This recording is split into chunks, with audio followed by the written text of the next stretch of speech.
Welcome to the Language Podcast. I'm your host, Jada Marie, and we got some things to talk about. We start with the check in, and I'm doing good, feeling good, zero complaints. That's all I got for y'all. For my bookies, I finished Parable of the Talents, and I know that I was struggling to get through this book, but when I was able to really sit down with it and read through it, this one it was tough to read. It had its challenges. I'm really going off my notes today because I just be needing something to keep me straight, direct, and not to ramble. So I put that there were some tough parts to get through, but I made it. This book reflects what has happened, what's happening, and what can and will happen. I know that I took pictures of some of the chapters. It takes place in like 2035. Excuse me.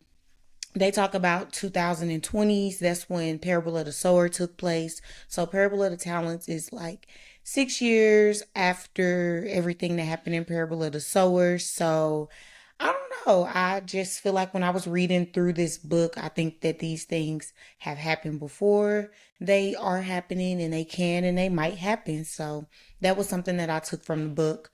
I also said that some of the readers will side with Larkin, which is Lauren's daughter, or and Uncle Mark, so her brother, her daughter and her brother. Some readers might side with them and some readers might side with Lauren, but I think that we read Parable of the Sower. We were able to understand what Lauren went through, and I don't know. That book, Parable of the Talents, was good. It was a little slow. It took some time to get things going, but when things got going, they got going. And some parts are hard to read, but I don't know. I just want y'all to know that I felt like although it takes place in the future or the current times that we're going through, people say that history repeats itself, and I think that this book is something that hey, things happen. So I'm sorry, y'all. For the rest of February, I am reading When They Call You a Terrorist. Now, this book was given to me in college. It was given to me maybe my sophomore or junior year. It was just given to me. It has traveled with me from Virginia to St. Louis to Arizona, and I just feel like certain books stick around for a while. I read the intro, I read the forward, the introduction, chapter 1, and I did not read chapter 2 yet, but I think that this book is going to be a book where I might need to read a fiction book in between, but I already got one queued up. It's a Karen Slaughter book. I think it's called like The Kept Woman, but I think if I focus on this book, I can get through it. I just don't know how deep this book is going to get. So, this is what the cover looks like. I don't like to mispronounce names, so I don't say it, but I would assume this is Patrice. And let's see. The book basically, these two authors, her name is Patrice Kalors and Asha Bandel. I told y'all I might be mispronouncing them, but there's another lady that they spoke of too, and they started the Black Lives Matter movement.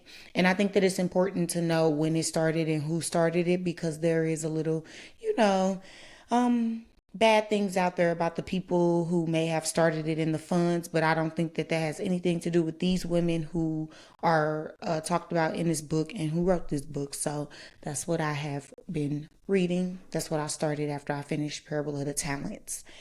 Now, this topic I labeled as less is more. I don't know if y'all have heard that a lot, but it's just something that's been on my mind a lot. I know that times are hard, things are expensive. But I just want y'all to like, buckle in, take a ride with me, and just see where I'm coming from when I tell y'all that less is more. And I want y'all, especially during this time, even though less is more, we could definitely support our black businesses and put your money towards your black people because we spend a lot of money. We really do, y'all. We really, really do. And so yeah, I know how I feel about supporting black businesses instead of tearing them down. We got to uplift them and help when we can, but let's talk about this topic, less is more. So I want to start with 2020 during COVID, and I feel like during this time, jobs were closed. Unless you were deemed an essential worker, you weren't working. So a lot of us were dependent off of unemployment, stimulus checks, people was getting PPPs. And there's a lot of conversations that could be had from some of these things that I'm saying, but I'm not going to go off into them. Just stick with me for the less is more conversation. And I do feel like some people did good things with their money. Like some people did, and I put that's a conversation for another day. While some of us, which I can't say I was one of them people, I was getting unemployment. Did I save my money? No. Just think about how we weren't going to work. We really didn't have anything to do. Like, yeah, you still have to pay your bills, but you were getting more money. And some people had the opportunity to take that money and start businesses and do whatever they did with the money. But me personally, I didn't get on TikTok in 2020, but I can say I don't know what TikTok was like during COVID, but I can say I think that overconsumption became a thing. I realized it during COVID or 2021, 2022. Um, I just say TikTok equals overconsumption. I feel like we are able to see inside of each other's lives the way that people did not used to care or be able to see inside of people's lives. So you might see something that you want. Ooh, you didn't even know you wanted it until you saw it, and now you keep buying it. I feel like the Stanley Cups are a perfect example. Some people felt like they needed that in every color. I can say even with Telfar, like I like Telfar, I like to support them, but I don't need to buy every single color because I'm not going to be able to carry every single purse. Like at some point that becomes over consuming. And I think that we just want to be able to have everything. Yes, you make your money, you work hard, so you deserve to have everything that you want. But just think about, what do you want it for? Are you going to use it? How long are you going to use it for? I don't know. I just feel like um TikTok, COVID, just us getting so much and having the opportunity to be able to buy things that we want, take trips, and by all means, I love that people are buying what they want, taking trips and doing what they want. But I think during this time we need to just take a step back because there was a point in time where you had what you needed. Like you didn't have extra access of things just to have.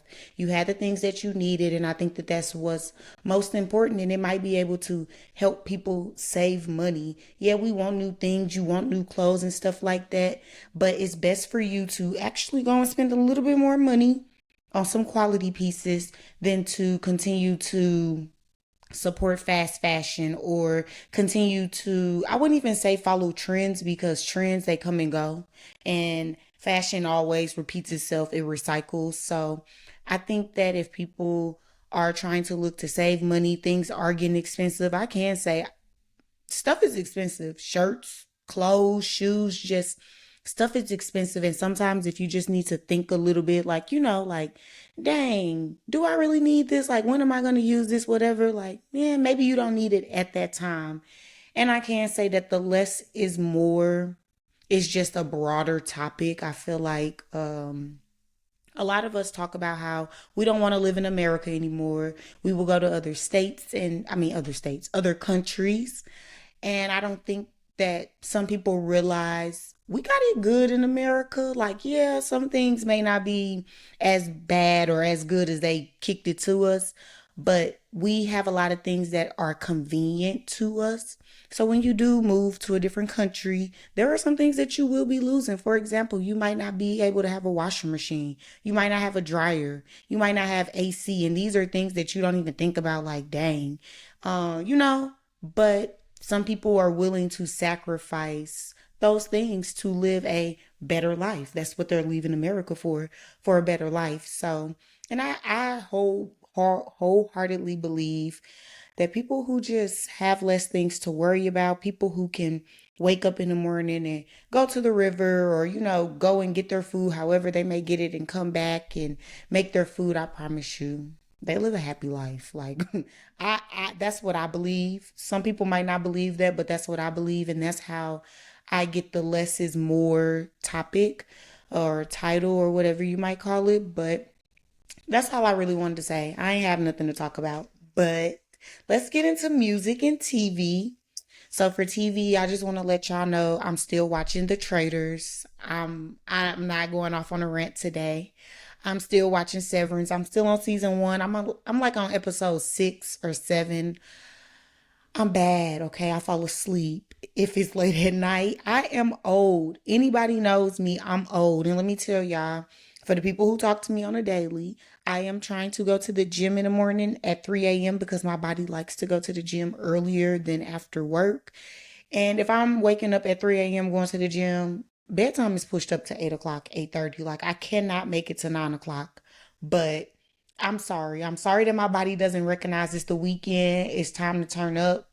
When I'm tired, I'm tired. Okay. Now, I am going to get to Severance. I'm going to catch up. I am going to dedicate some time to just get through it. But Severance comes with concentration, and I don't always got concentration. So things that I'm looking forward to watching on TV is Real Housewives of Atlanta. It's been forever. I know that I like to watch these shows just to talk my shit. It could be horrible. I don't know. I just enjoy watching Real Housewives of Potomac and Atlanta.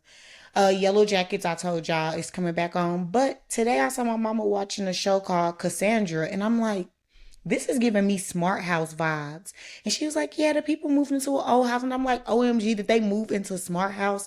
And it's crazy because she doesn't know what smart house is, but I do. That was on Disney. And I don't know, I appreciate some of these shows talking about the downsides of us getting used to like smart robots or smart technology, whatever the case may be.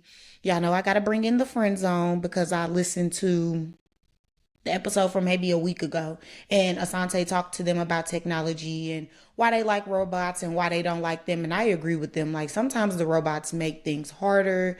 We not down for things to replace people's jobs. We are supporting things to help us, not to replace humans. So yeah, that's a show that I'm gonna watch. It's 6 episodes. It's on Netflix. Again, it's called Cassandra. So yes, I'm going fast because somebody asked me to go and break down the symbolism of the halftime show. And yeah, I want to give y'all time to listen to that. I don't want y'all to be like, oh, this long. So music that I have been listening to, I still been listening to SZA. Goodness, I'm talking kind of fast.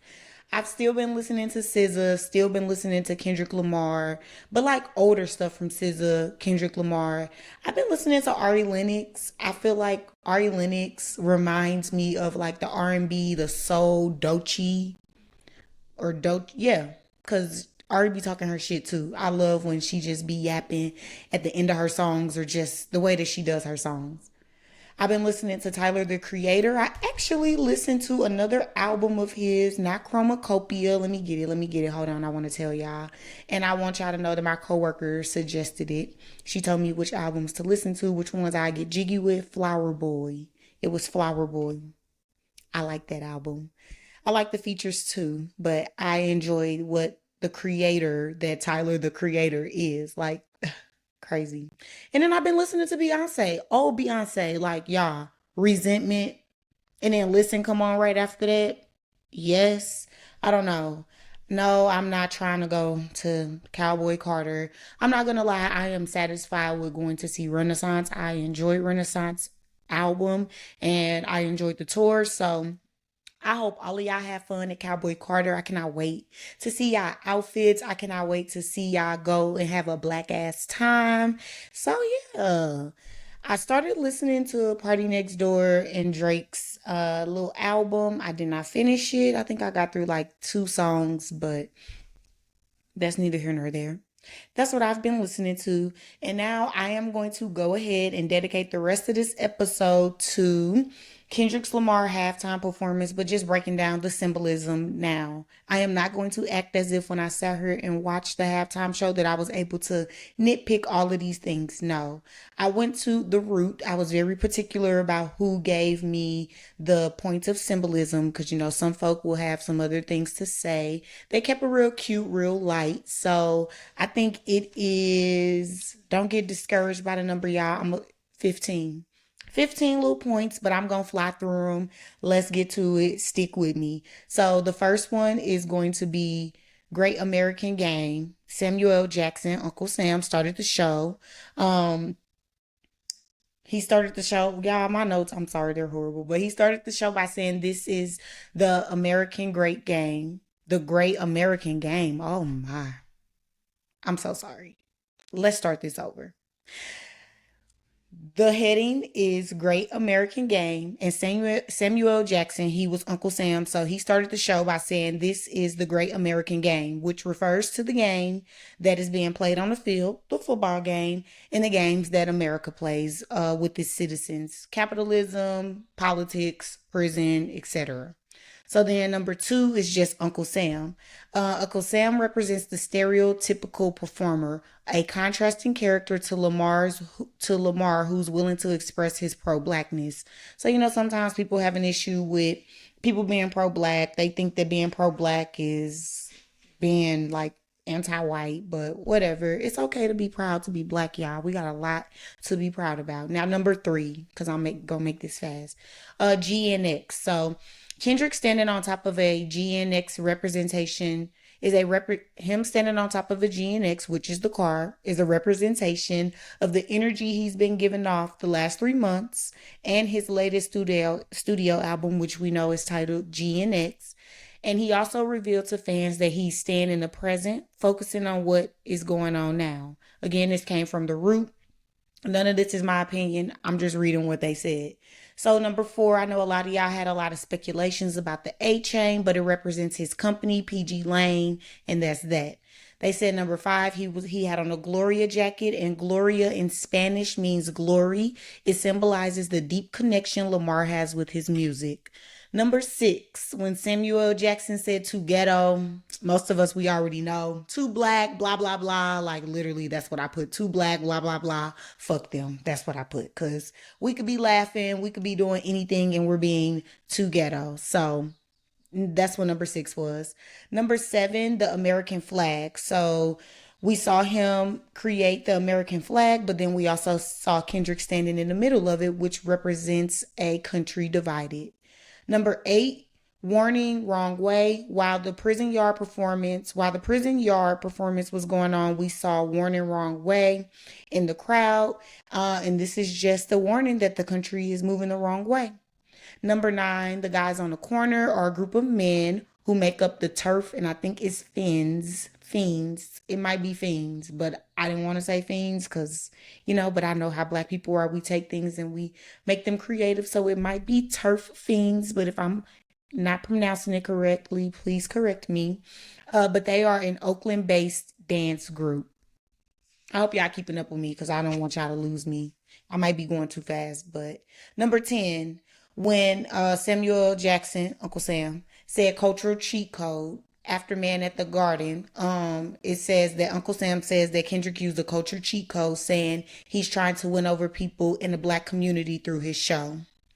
Number 11, they love to sue.